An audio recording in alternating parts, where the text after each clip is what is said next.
must name the individual this morning. Sinona revealed the second name as being Steve Motsumi, who's believed to be the owner of a private security company based in Bedfordview on the East Rand.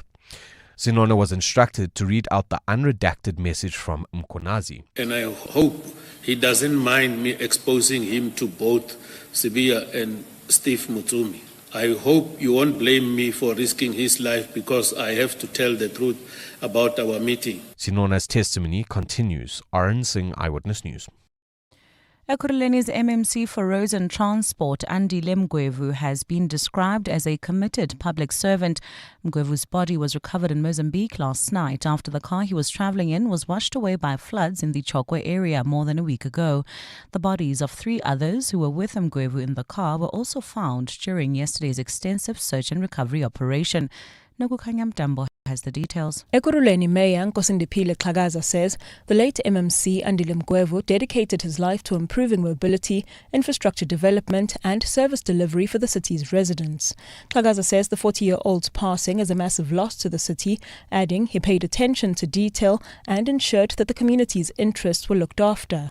West Rand Mayor William Macheke says he's also saddened by the tragedy. Allow me, on behalf of the Runway City, just to send our condolences to Councillor Andile Mgwevu and the people of Ekurhuleni on the loss of life.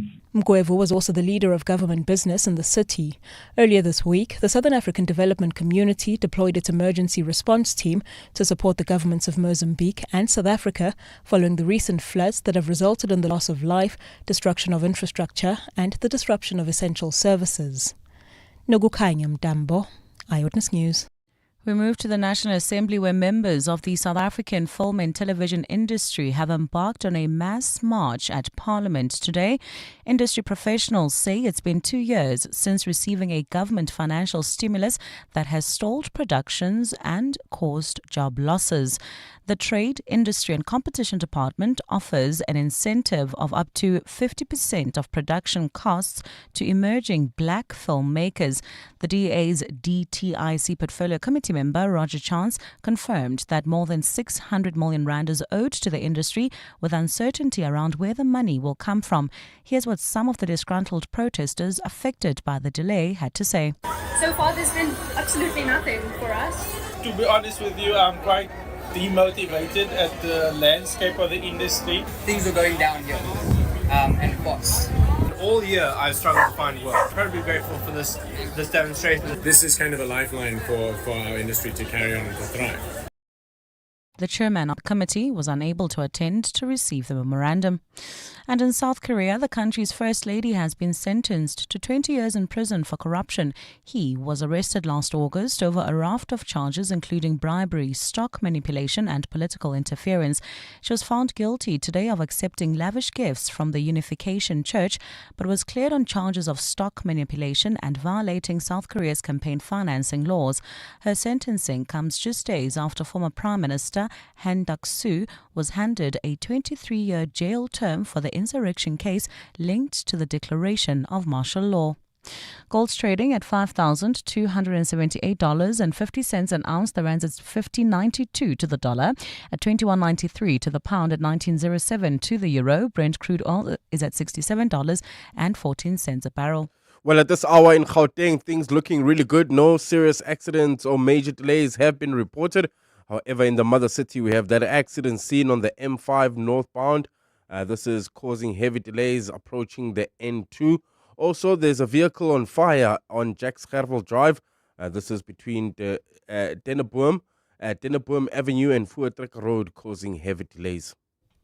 I'll look at your weather. A partly cloudy afternoon today in Gauteng with isolated showers expected. Temperatures have peaked at highs between 28 and 31 degrees. In the mother city, it's clear skies there this afternoon, along with strong southeasterly winds at a high of 28 degrees. The top story in Eyewitness News this hour. City of Johannesburg Social Housing Company Acting CEO Themba Matibbe has been released from custody on 50,000 rand bail. EWN, in touch, in tune and independent. For the latest, visit ewn.co.za or download the EWN app. You're with Mandy Wiener on 702. Let's walk the talk. Streaming on the Prime Media Plus app. DSTV channel 856, 92.7 and 106 FM. The Midday Report with Mandy Wiener on 702 and Cape Talk is brought to you by Nedbank Commercial Banking. Think bigger, think Nedbank Commercial Banking. On the show today, the CEO of the Joburg Development Agency arrested in possession of a large sum of cash. The SIU recovers 1.7 billion rand for NSFAS. The KZN Hawks head back on the stand at Mdlanga. We'll hear about how Knysna is rallying against Day Zero, and investigations underway into the Paarl Hospital fire. One suspect has been arrested for arson. All of that over the next hour. The Midday Report with Mandy Wiener. Streaming on the Prime Media Plus app, DSTV channel 856, 92.7 and 106 FM.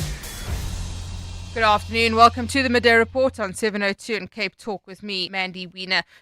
We'll speak about that breaking story coming out of the EWN this morning about the JDA CEO, Matibbe, who is due to appear in the Palm Ridge Court, and good work being done there. Also, good work being done by the SIU, the Special Investigating Unit, that has returned 1.7 billion rand to the National Student Financial Aid Scheme. This is money that was allocated to students' needs at institutions of higher education.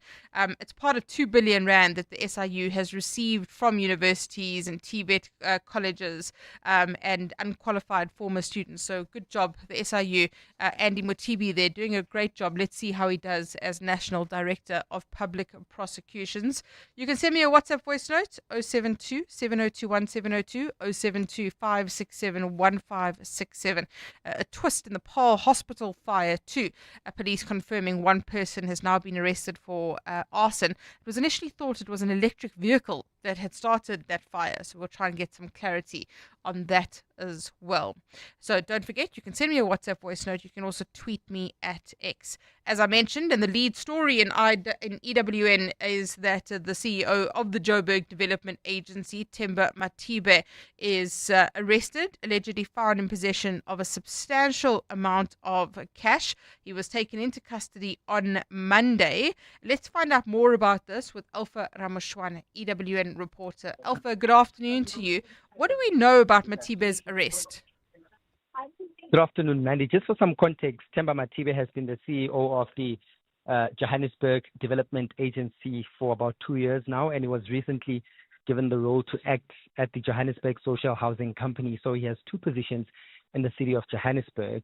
On Monday, the 28-year-old was questioned by police at the Johannesburg Social Housing Company's offices. Police raided the offices, and our sources tell us, Mandy, that it was heavily armed police officers, many of them, who stormed into the office and questioned a number of senior officials about some alleged irregular contracts there. It's understood that he was later arrested at his home in Johannesburg, where he was found with a substantial amount of cash.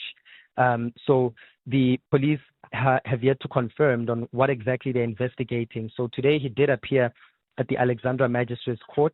We had initially thought it'd be the Palm Ridge Magistrates Court, Mandy, but the NPA had a mix-up with the courts. And when we arrived at the Alexandra Magistrates Court, he appeared briefly and was released on 50,000 rand bail. So he'll be back in court on the 6th of February, rather. So he's facing money laundering charges in connection with him being found with substantial amount of cash at his home. Do we know from him why he had the cash, what the cash was for?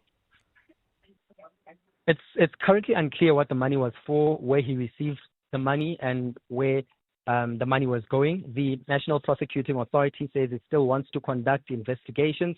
The charge sheet also has no background information on why exactly they've launched money laundering charges on him, but confirming that it's because he was found with a substantial amount of cash. So when we returned to court, the NPA or the prosecution did say that they are likely to have more information on what exactly he was doing with the amount of money that he has. So it's currently still unclear, Mandy. We understand, and as you've said, the raid of the Social Housing Company's office was intended to gather information on allegedly irregular contracts. Do we know more about these contracts? So it hasn't been included on the charge sheet as of yet. They did raid those offices. Joshco, the Johannesburg Social Housing Company confirmed last night, Mandy, that the raid did happen and they were questioning its officials about some alleged irregular contracts. However, it does not form part of this case as of yet. Or at least for now. The only charge that is facing is money laundering. The prosecution also confirming that once it has completed its investigations, there are more charges that could be added to the charge sheet. So for now, it's only facing charges related to money laundering, but not necessarily anything that has to do with alleged irregular contracts at Joshco.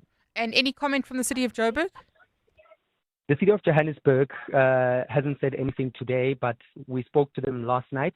After we broke the news of his arrest, and they did not want to confirm or deny that he was arrested. I guess, were trying to play it safe, but the only thing that they did confirm was the raid that happened at their offices.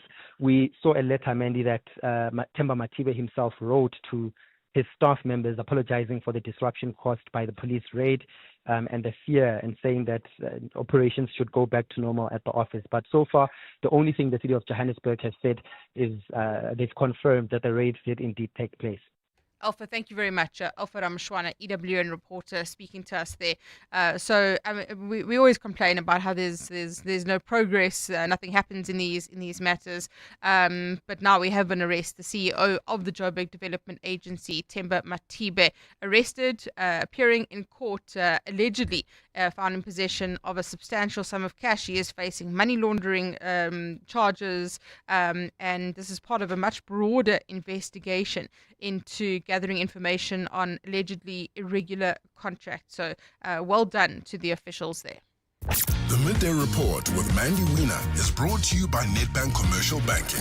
See money differently.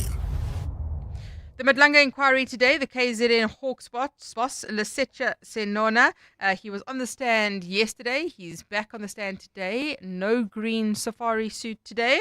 And he's been talking, yesterday we heard about how he was talking about his relationship with Vusivusi Kat Matlala. He alleged that accompanying Matlala to meet with the KZN police commissioner at a plush apartment in Umhlanga, north of Durban. All of this very, very close proximity to all of the players. Oren Singh, EWN reporter. Oren, before we get into today's testimony, just wrap up yesterday's testimony and what we heard from Senona. Good afternoon, Mandy. Yeah, a lot coming out of his testimony yesterday, and I think in specific regard to this meeting held with KZN Police Commissioner Nhlanhla Mkhwanazi, whereby he accompanied Kat Matlala to meet with the commissioner to sort out payment orders or purchase orders in relation to his 360 million rand police tender. And I think there was quite a bit coming out from a message that Nhlanhla Mkhwanazi subsequently sent to Lisetja Senona. And in that message, he named two figures that he didn't want to publicly name before the commission. Reading out the message, there was an issue that they debated over for quite some time to redact the names of the officials. But this morning, the commission making a ruling that he must name them, one being Shadrach Zbier, the other being a certain Steve Motsumi, who we believe is a private security owner who's involved in tenders himself. But Lisetja Senona not wanting to name them, claiming that they're very dangerous figures. And so that leaves more questions and answers currently. So that was the bulk of yesterday. Today, no green suit, black suit. Might as well be dressed for his funeral because he's getting killed in there, Mandy. He's being grilled by both evidence leader at Adila Hasim as well as the commissioners. And I think the one thing I must bring and focus in on is two dates. On the 5th we're going through the WhatsApp messages between Lisetja Senona and Kat Matlala. And on the 5th of March last year, he sends Kat Matlala a News 24 article. In this News 24 article by Jeff Wicks, it starts off by outlining that Kat Matlala is the one who's been initially fingered by Babita Deokaran as being part of the Tembisa Hospital, multi-billion rand Tembisa Hospital extraction syndicate, right at the top. Second line says that he was being probed by the SIU and the Hawks. Lisetja Senona as the KZN head of the Hawks. So the commission kind of putting it to him that you send this link to Kat Matlala on the 5th of March, but a month later, on the 15th of April, you go with him to meet with Nhlanhla Mkhwanazi. And this is in direct response to him saying that after I came across this article, I tried to gradually move myself away from Kat Matlala. But it doesn't seem like that was happening. It seems like he's being caught out in his own lies before the commission, and they're really going hard at him on that. Currently, that's what we're hearing. Is he giving any kind of explanation aside from I was trying to move myself away from him? How is he positioning himself in relation to Kat Matlala? Yeah, Mandy, he's running around things, and I think he's getting caught up in his own track that he's created around himself, because you can't say that you're gradually trying to distance yourself from someone and yet you keep on exchanging messages with them, you keep on calling them in the days leading up to their arrest in May. And so it doesn't seem like there was ever a decision for him to actually cut off ties with Kat Matlala. Does this damage Nhlanhla Mkhwanazi at all? I think to some extent it makes people question a little bit. He's got the public on his side, and he has since that July 6th briefing. And anyone we know, Mandy, that speak out against Nhlanhla Mkhwanazi becomes public enemy number one. But in some regard, I think the questions around why didn't General Mkhwanazi come before Matlanga Commission and the ad hoc committee, knowing fully well that he had this meeting with Kat Matlala, and tell it to them. Lesetja Sinona this morning harping on that point, saying that when Mkhwanazi appeared here, he didn't let you guys know this. I let you guys know this. But we know that Mkhwanazi has to come back to the commission in phase 3, and we know that he will speak about that alleged meeting. Oren, thank you very much. Oren Singh, EWN reporter, speaking to us there about the KZN Hawks boss, Lesetja Sinona's testimony. Well, let's listen in there to what's happening live. So I now need you to open another folder, and that is file 3 of 3. I must close this one. No. We're coming back to these other two. But if I close it, sorry, Commissioners, do you need assistance? Will you direct me to where we are supposed to? But we will be coming back there. Do you need some assistance? You may close it, General. Thank you, Commissioner. Yeah, just put it aside somewhere close by.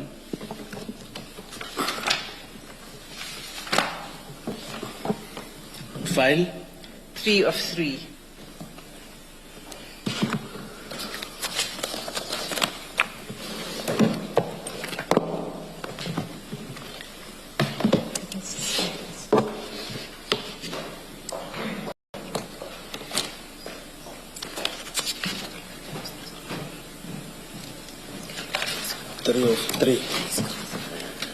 Three of three. Yes. Page 54.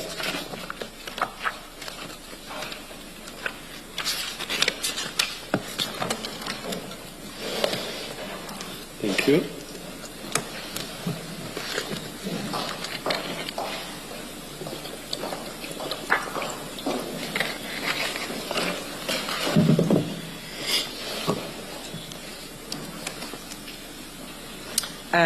Just to begin with, so I can orientate you, General, page 1 of this file shows you that this is the transcript of the evidence of Mr. Matlala before the ad hoc committee on 26 November 2025. Okay? But the relevant part is... So much of these commissions are just tedious turning of pages, unfortunately, as you get to hear there. But it looks as though the evidence leader is taking Sinona through the testimony of Kat Matlala. I imagine it goes back to those meetings as well. So interesting developments there. While that's happening in Parliament, the ad hoc committee has been sitting as well, and a few issues being discussed there, but some breaking news coming out about Brown Mokgotsi, the controversial businessman, as we euphemistically refer to him, refusing to appear before the police inquiry. Babalo Ndenze, EWN reporter, has that story and joins us. Babalo, good afternoon to you. Tell us about what the decision has been taken about Brown Mokgotsi. Yes, indeed, Mandy. Brown Mokgotsi, he's had, these safety concerns leading up to today's meeting, and the committee has now, decided to subpoena Brown Mokgotsi. He's supposed to appear tomorrow, and he refused to appear tomorrow until Parliament, meets certain security demands.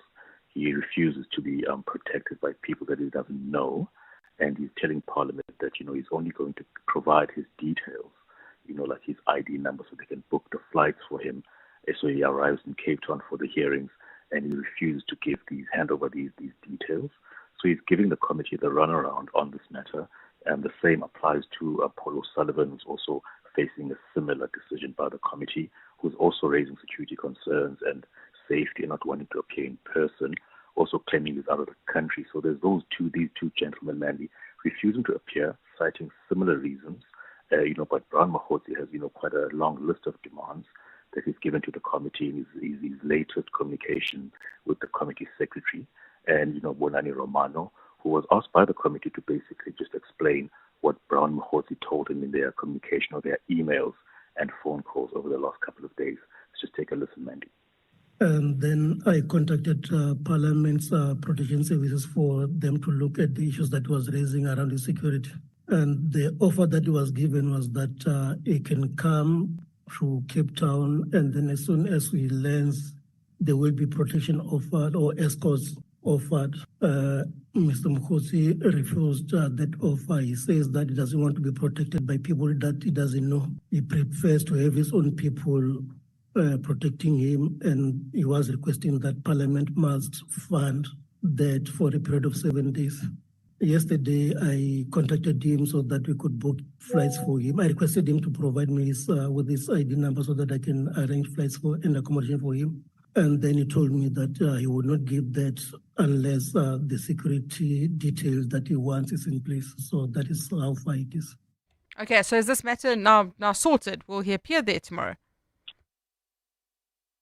Can you repeat that, Mandy? I just lost you there. Is this matter now sorted? Will we see Brown Mahotsi there tomorrow? Oh, no, Magnet, the matter is not sorted. The committee just decided that, let's move on with the public hearings. There's a submission, from a couple of members of the public civil society organizations, and then they're going to get into some housekeeping matters after these submissions by the public. And then Brown Mahotsi at the moment, there's still a big question mark about his appearance tomorrow. The committee is trying to decide whether to slot in more public hearings tomorrow, but there's still question marks over this, Mandy. So I think the next decision will be how quickly does the committee subpoena Brown Mahotsi, because the legal advisor, Andile Tejana, told them that, it's really the Speaker's decision. It's not really the committee that leads the subpoena process. So the Speaker's office says they're going to get back to the committee, I think, in a day or two. And this is, members are not happy with this. They're saying that it has to be done urgently. So there's this matter that will be discussed a bit later by the committee, Mandy, and then we'll have a clearer idea after these public hearings in the afternoon. Babalo, thank you. Babalo and Denze, EWN reporter, speaking to us there about the ad hoc committee that is investigating those claims of police capture. Brown Mahotsi is now going to be subpoenaed. The ad hoc committee will subpoena him to appear before it. Good afternoon, Mandy. Pat here from Sprayview. It's very funny how these commissioners, or the so-called commissioners of lies, Mr. AKA Green Safari Suit, he lied to his teeth. Now the evidence is there. Now he doesn't know what to say anymore. That's the same as his colleague, Mr. AKA Water Bottles, galloping a lot of water because he went dry in his mouth because of lies and lies. It's really funny. These guys, they must just be removed totally from their positions. Real growth needs more than just banking, and Nedbank Commercial Banking is your growth partner. Their team of industry experts understand your business and its potential, offering insight to help you see opportunity where others see obstacles. Because when you can see what others don't, you can do what others can't. Think bigger. Think Nedbank Commercial Banking. See money differently. Nedbank is a licensed FSP and registered credit provider. T's and C's apply. Sir, ma'am, may I take your order? Yeah, let me get the New York cut, medium rare, truffle fries on the side, and the lady'll have the salmon. Grilled, not poached. 2 dirty martinis. Real dirty. Leafy, what's with the voice? Oh, I came over all Tony Soprano. Get into character on a city break with Premier Hotels and Resorts. Stay Friday and Saturday and get Sunday night for free. Book now at premierhotels.co.za. You may not know this, but that genius, Albert Einstein, he never wore socks. which proves that even the smartest people aren't always smart. But you can shop like an absolute genius at Decofern Furniture with unbeatable deals on office chairs, desks, and much more. Plus up to 50% off end-of-range items. Work smarter, study smarter, and definitely shop smarter at Decofern Furniture right now, in-store or at decofernsa.co.za. The Outsurance pointsmen know that every car on the road carries a story. Like a businesswoman on the way to the airport after sleeping through her alarm. Bags in the back, boarding pass on the dashboard. She prays she'll make her flight. Hope we make it. The Outsurance pointsmen know it's not just a car in traffic, it's the potential closing of a big deal. Every story is different and every story matters. That's why the Outsurance pointsmen have been doing what they do since 2005, in proud partnership with 702. Outsurance is a licensed insurer and FSP. 702 was in conversation with the Mine Workers Investment Company, celebrating 3 decades of empowering mine workers and their families through smart, sustainable investment. Through the JB Marks Education Fund, we have more than 2,200 graduates that have gone through the program and graduated across various fields of study. As we speak, JB Marks has approximately 700 students at any point in time in their system. We've also touched lives through the Mine Workers Development Agency, which does social upliftment projects for communities that mine workers come from. So predominantly your labor sending areas of South Africa and our neighboring countries. And they have touched more than 1 million lives through social upliftment programs, agricultural programs, food security programs, and SMME programs. Visit mic.co.za today to learn more. Celebrating 30 years of the MIC on 702.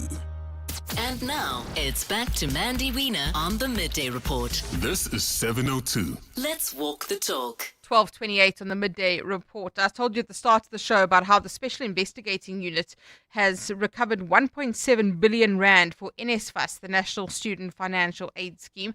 Kaiser Khanyahu is the spokesperson for the SIU and joins us now. Kaiser, good afternoon to you. Where does this money come from? Thank you very much, Mandy, and to your listeners.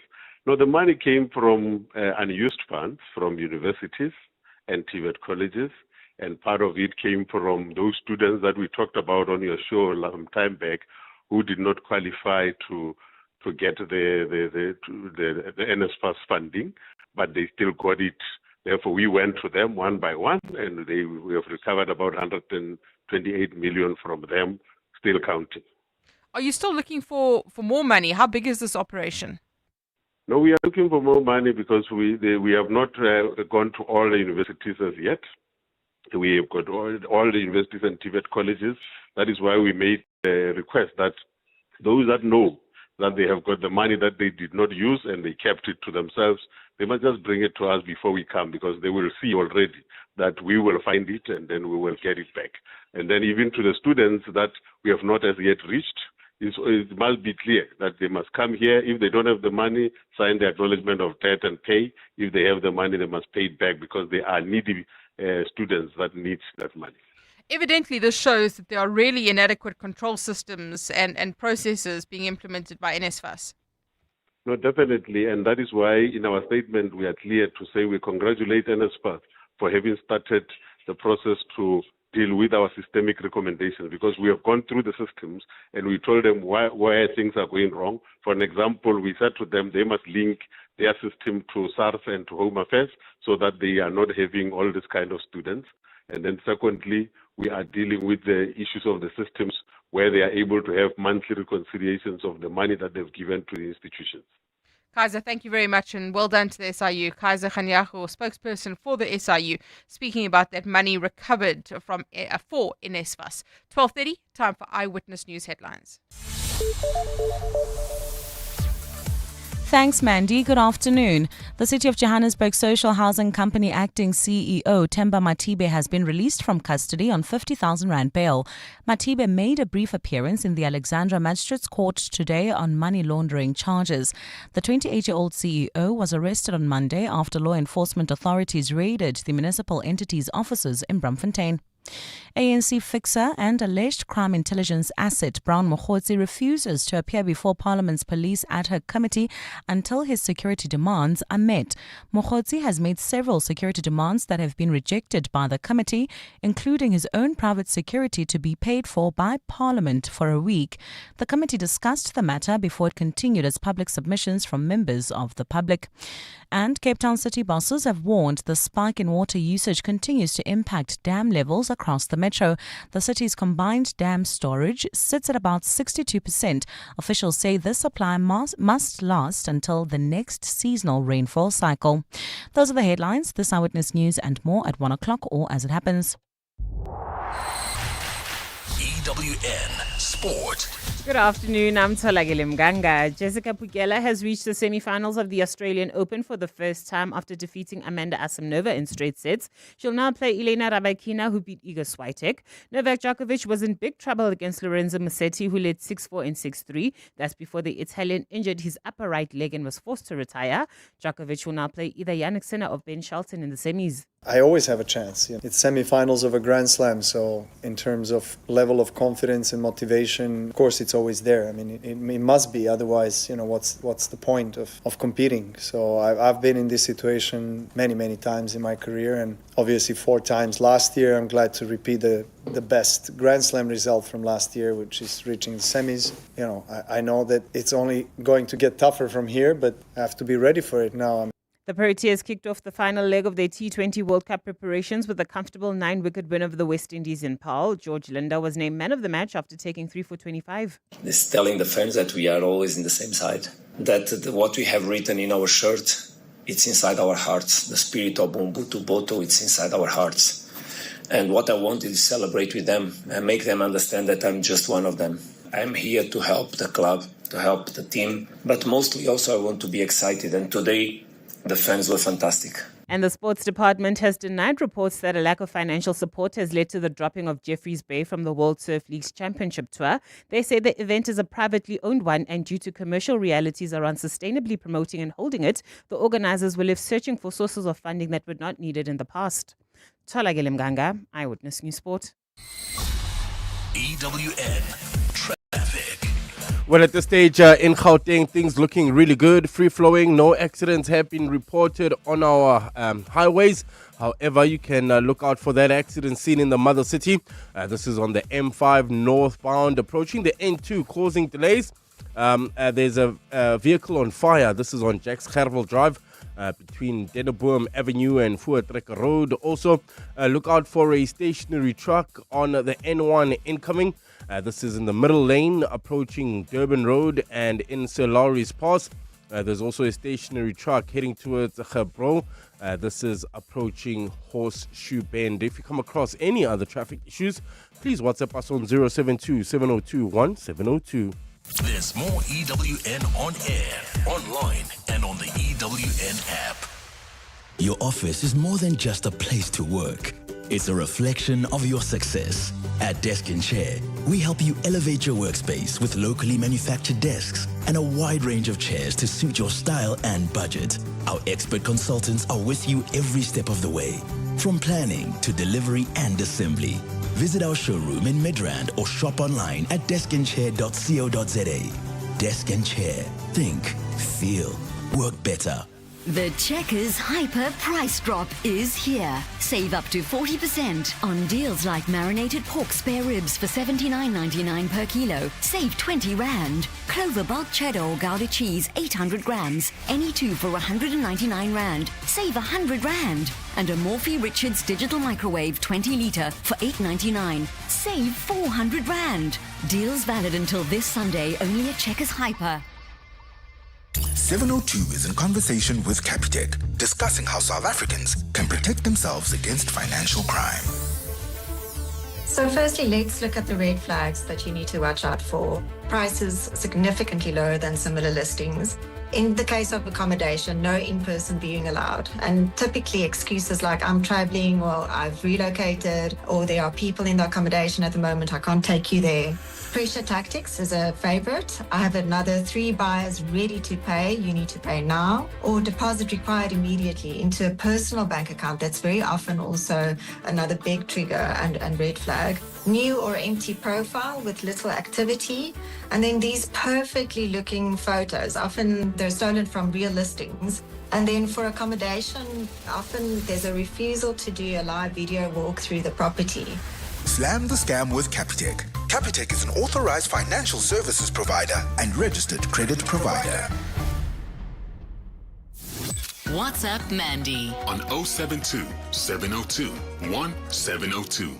Hi, afternoon, Mandy and team Mapari from my report. So, the Sinona guy can talk about everything that Mkwanazi did, but he cannot confirm that his wife is related to Ket Matala. Wow! He can choose what to testify. Must be a motive behind that. If I recall correctly, I think he came back after the lunch break yesterday and said that he did check with his wife and his wife's not related to Kat Matlala. But yeah, this is the thing with this inquiry, is that you can't just come here and testify about what you want to testify about. And if Ntlhla Mkhwanazi came in and didn't tell the inquiry about his meeting with Kat Matlala, that's going to be an issue as well, because the evidence leaders always find out. So you don't get to just come and talk about what you want to talk about. Thank you very much for those WhatsApp voice notes. Keep them coming. 072 702 1702, 072 567 1567. The Midday Report with Mandy Wiener on 702 and Cape Talk is brought to you by Nedbank Commercial Banking. See money differently. An investigation underway into what caused the fire at Paarl Hospital yesterday. Emergency services hospital staff evacuating 3 floors of the facility. The police now confirming, in a bit of a twist, that a person has been arrested for arson. It was initially thought that an electric vehicle may have caused the fire. But let's look at the extent of the damage and what the implications are. Dwayne Evans is the spokesperson for the Western Cape Health Department. Dwayne, good afternoon to you. Thank you very much for your time. What is the extent of the damage to Paarl Hospital? Good afternoon, Mandy, and good afternoon to all the listeners. So the OPD section or outpatients department has pretty much been very badly affected. There's really extensive damage. The roof has burnt. It's going to require some work to get that fixed. So obviously that would then impact our services for our outpatients visiting the facility, as well as 1 or 2 other in-services within the hospital. And what kind of arrangements have you made around that? Well, at this moment, we are looking at our triage system. We're looking at patients that have appointments, triaging them within an area of the hospital, and then they are being referred to alternative venues in the facility to receive their treatment. Those that are not required and it's not urgent for them to see, they are being asked to perhaps reschedule where possible. Considering that the facility has sustained this damage. So we're trying our best to accommodate our patients, understanding their situations, but, with the situation that we have on the ground as well. And were sufficient measures in place for hospital staff to respond? Were they prepared for this kind of incident? Well, Mandy, it's a fire that we didn't expect, obviously, but we tried our best to respond within time. We got all the staff were out safely, all the patients were out safely, and luckily there was no injuries or loss of life, which is obviously a win in anybody's book. Unfortunately, the building did sustain damage, which isn't ideal, but, we're just grateful that we are still able to serve our community as best as we can. Dwayne, thank you so much. Dwayne Evans, spokesperson for the Western Cape Health Department, speaking to us there about that fire at Paarl Hospital. Police saying that one person has now been arrested for arson. I mean, it's going to be very interesting to see what happens there. I mean, why would somebody want to torch a hospital? Was that exactly what happened? And the impact, of course, fortunately, there nobody being injured, no loss of life when it comes to that hospital. 702. The Midday Report with Mandy Wiener. Let's walk the talk.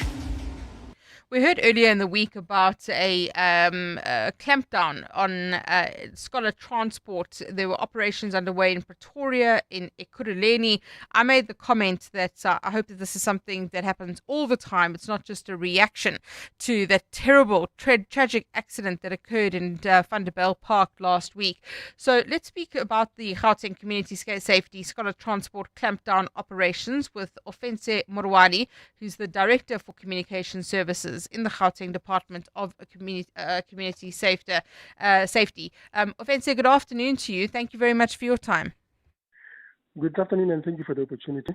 Tell us about the operations that are being carried out to clamp down on scholar transport transgressions. Thank you so much. We can just, quickly indicate that there are a number of this type of operations that are aimed at clamping down on transport in the province. Obviously, like you say, based on what we saw in Sebokeng, we took a decision that we need to intensify the work that we do across the 5 corridors in the province. And just this morning, we were in Atteridgeville, where we closed down all the exits and entrances around the area. And we can indicate that 39 vehicles were impounded. This is 34 buses and 5 minibuses. And more than 60 citations were issued just in that one operation. But this is not the only operation that we had.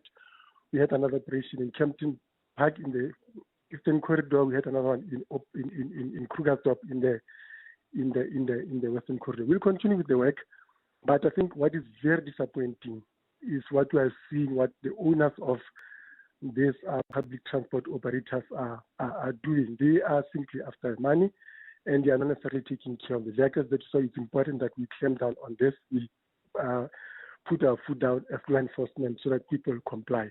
And we'll not necessarily hesitate to impound cars when we need to. This one indicating that in the operation that we had this morning, there were 39 vehicles, which is 34 minibuses and 34 buses and 5 minibuses that were impounded. I also need just to indicate that this operation also started on the 23rd, just before the schools could open. And as a province, at this point in time, we've issued 909 citation fines between the 23rd of January and now, and there are more than 100 buses and minibuses that we've impounded as a province. So this is what I wanted to ask you, is that are these operations that were occurring prior to the Vanderbijl Park accident, or is this a reaction to the Vanderbijl Park accident? We started these operations on the 23rd of January. This one indicating that as a province so far, between the 23rd of January and today, we've issued 909 fines, and we've impounded over 100 minibuses and buses. But I also need to indicate that this is our view is that this operation should continue throughout the year. So we've developed a 365-day plan just to target lawlessness and compliance by these operators in the province. And what are some of the things you're finding, or your people are finding? What kind of transgressions? Our reporter told us earlier in the week about one driver who was 3 times over the limit on a Monday morning. Look, it's very disappointing, I must say. The conduct of our drivers leaves much to be desired. In just this operation that we had this morning, there's just one bus that I think had about 126 cookies, while the bus was supposed to be transporting about 66 in total. And some of the cars, if you look at the wipes, the wipers are not working. If you look at the windscreens are cracked. There are just a whole lot of defects that ordinarily, if you are a responsible owner of this transport, you should be able to take care of them. But people are just ignorant. Hence, we've got to do what we are supposed to do. This is something that if at all we've got to impound, then we will do that. We'll not hesitate to do that. And these operations will continue throughout the year in the province. Ofense, thank you very much. Ofense Morwane, spokesperson for the Gauteng Department of Community Safety. Good. They must crack down on scholar transport. They must make sure that the rules are being obeyed, that the cars are roadworthy, the drivers aren't drunk, they aren't reckless, they impound the vehicles where necessary. And I'm really pleased to hear that this is an operation that was started prior to the accident in Vanderbijl Park, because so often our officials are just reactionary in this country. From pioneering investments in the telecom sector to getting a foot in the door in the early days of private media, the Mine Workers Investment Company has always been on the lookout for new and innovative companies to advance South Africa as a nation, while building financial security for our country's mine workers and their families. As we end a year of looking back on 3 decades of incredible successes, we look forward to the next 3 decades and beyond. Join us as we celebrate 30 years of MIC. At Checkers, 2026 is better with over 1,500 deals like Lancewood cheddar or Gouda cheese, 900 grams for $129.99 each. Save 40 Rand. Jacob's Cream or Gold Instant Coffee, 200 or 230 grams for $159.99 each. Save 50 Rand. And Ariel liquid detergent, 2 liter or capsules, 14 or 30 per pack. Buy any 3 and get the cheapest free. Valid until Sunday at Checkers, Checkers Hyper, or shop on 6060. Small businesses are anything but small. They're the backbone of our communities, the dreamers, the doers, the ones who keep Mzansi moving forward. That's why 702 and Capitec Business Banking are putting them in the spotlight. Every Thursday between 6 and 8 p.m., catch Small Business Focus with Capitec, where we showcase the hustle, heart, and the secrets to thriving in today's economy. Your vision matters, and with Capitec, you're never building it alone.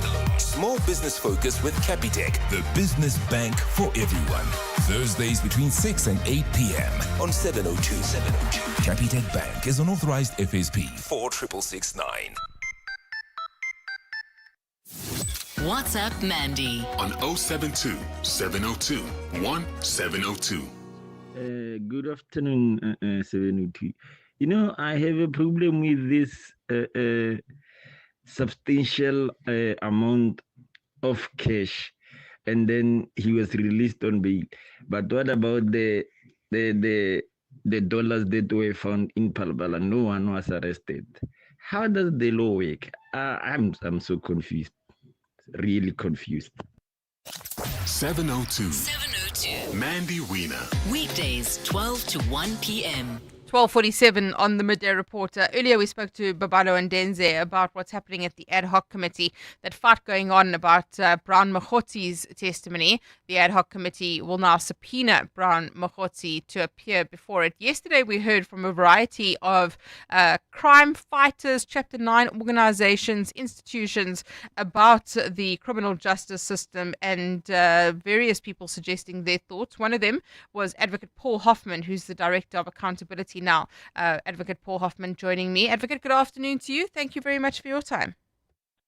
Good afternoon, Mandy. It's a pleasure always to speak to you. We really are seeing the dark corners of the criminal justice system being laid bare. I always speak about this proximity between business, politics, organized crime, and it being exposed. And sunlight is the best disinfectant. But you've made some suggestions about how dysfunctional our criminal justice administration has been and how rampant corruption has been able to take hold.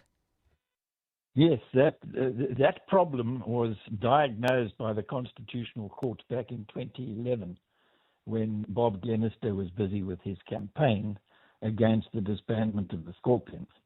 One of the things that the ad hoc committee was able to extract from the executive branch of government is that it was a mistake to close down the Scorpions, but unfortunately it's been overtaken by events in the meantime, because in the second Glenister case, the ruling was made that our law demands a body outside executive control to deal effectively with corruption. That sentence is in the judgment in paragraph 200, and it is hopefully deeply embedded in the minds of the members of the committee, because I mentioned it at least a dozen times yesterday.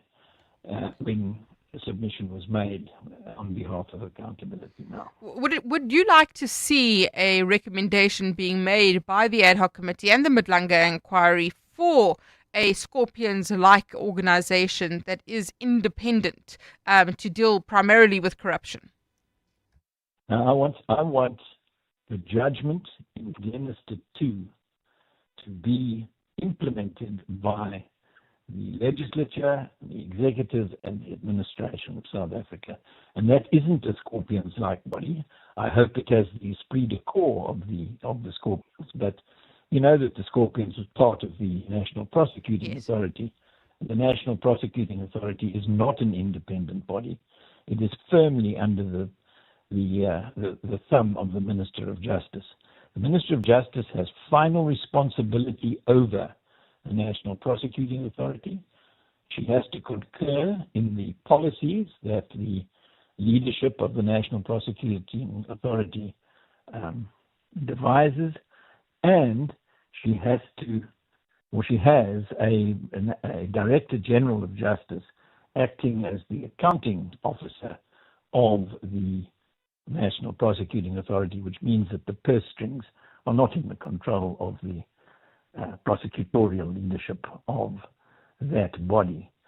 So a body outside executive control is what I pleaded for, and I said you can do it any way you like, but it so happens that there are two bills before Parliament, one to establish and another to enable a new Chapter 9 Anti-Corruption Commission, is the name that its sponsor, Linus Breitenbach, has given it. And that way of going about it removes the responsibility for countering corruption from any of the existing institutions, which would include IPID, the NPA, and the police, and give serious corruption to that specialized body, which is trained to deal with anti-corruption work, organized crime, and to concentrate on it so that the docket that is a difficult corruption docket does not end in the bottom of the in tray, but in the top of the out tray, because all of the dockets are corruption dockets. Paul, and that way you get it right. Yeah, I mean, but why haven't we done this? We've had the Zondo Commission make recommendations. We've had Knysna too. At the moment, we're sitting with the investigating directorate that sits in the NPA. We're sitting with the Hawks, which sits in the police. We know all of those reasons. We know from Matibbe all the reasons why the Scorpions were disbanded. But if they were really serious about fighting corruption, surely there would be an independent body outside of the executive that would focus on corruption. They're bound to do so in terms of what the Constitutional Court has held in Glenister 2, but unfortunately they do not have the political will to do so. They are either corrupt themselves or they are beholden to somebody who is corrupt, who they wish to protect. And so the bottom line has been that until the Government of National Unity was formed, there was no political will to get on with doing what needs to be done, in spite of the fact that over the years we've been to the Constitutional Review Committee at least twice, and now we've been to the Ad Hoc Committee, and I have sort of become known as a one-string guitar player who just talks about corruption reform endlessly.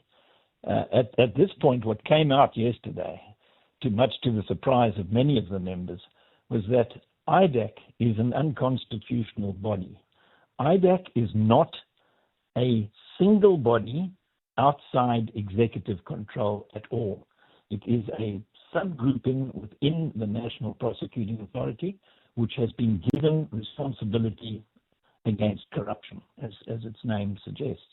And that is exactly what the Constitutional Court has turned its back on, because it has seen that this idea of having a multitude of agencies dealing with corruption just enables you to hide the corruption in the long grass that grows between them, and that way not get on with the job. So, well, Paul, thank you. The next step is to go for that, to try and play the game that way.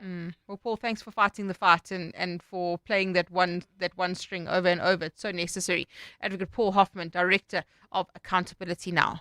The Outsurance pointsmen know that every car on the road carries a story. Like the lady on her way to work, listening to a love song on the radio. She's recreating the music video in her mind with herself as the leading lady. The Outsurance pointsmen know it's not just a car in traffic, it's a concert on the move. Every story is different and every story matters. That's why the Outsurance pointsmen have been doing what they do since 2005 in proud partnership with 702.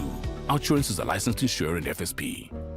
Progress builds, it moves, and it has a partner. That partner is Anglo-American. Together, we're building progress where it matters most across South Africa, with a 1 billion rand investment into education in our host communities, 1.6 billion rand in deals facilitated through our Impact Finance Network, and 25.9 billion rand invested through our Kumba iron ore business into areas such as infrastructure development, healthcare, community upliftment, and more. Proving that when collaboration is real, progress moves faster. South Africa has a partner. Anglo-American. Mining potential, building beyond. At Isuzu, we know every delivery, every kilometer, and every load is building something bigger. This truck month, set your business up for success with special deals across the Isuzu N and F Series ranges. Don't get left behind. Speak to your Isuzu truck specialist or call 08600 Isuzu and secure your truck month deal today. Isuzu, with you for the long run. T's and C's apply. And now, it's back to Mandy Wiener on the Midday Report. This is 702. Let's walk the talk. 12:56 on the Midday Report. We've been watching the situation in Knysna with a possible day zero looming and real concerns about a water crisis. Lots of pressure on residents, but so often in these kinds of instances, you see the business community coming together. And I've had fabulous conversations with the business community in Knysna when I was last there. I went down to do a keynote for the community there, and the way that the communities come together, really you see a huge amount of active citizenship, and I think that's been the case here again. But Kayleen Morgan has been in Knysna for us, EWN multimedia journalist, and joins us now. Kayleen, good afternoon to you. Give us a sense of what people in Knysna have been saying about the water crisis. Good afternoon, Mandy. You're right about that coming together. It's still the case happening here in Knysna, but there is a general sense of anxiety, even while taps are still running, especially in the tourism sector. Accommodation owners we've spoken to have described several cancellations just because of the negative effects that come with this potential day zero. Tourist guides are starting to remove the garden route, and Knysna specifically because of this issue. Those who can afford it are removing themselves from the municipal grid completely, not only to avoid, possibly not having water, but also to alleviate pressure and ease consumption on that municipal line. That's the case for a number of car washes and laundry services I spoke to in the area. But obviously politics is also playing a role. Knysna has seen years of coalition government, shifting leadership, which has made it kind of difficult to drive big long-term infrastructure projects.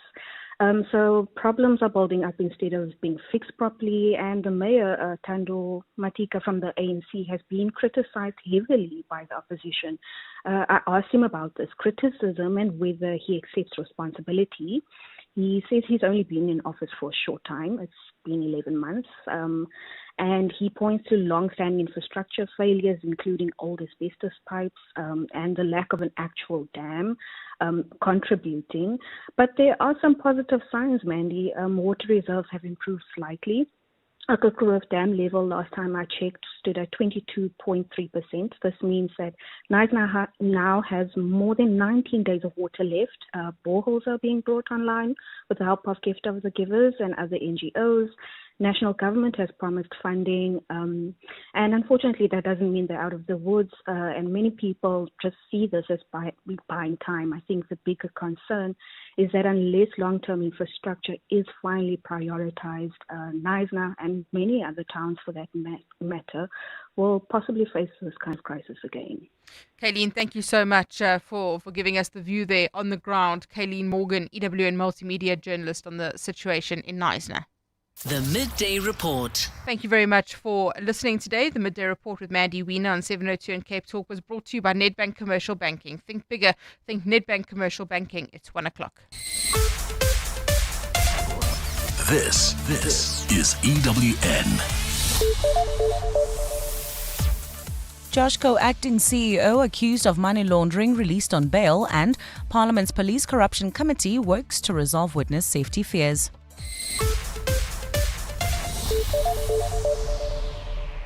Good afternoon, I'm Mikey Malapo.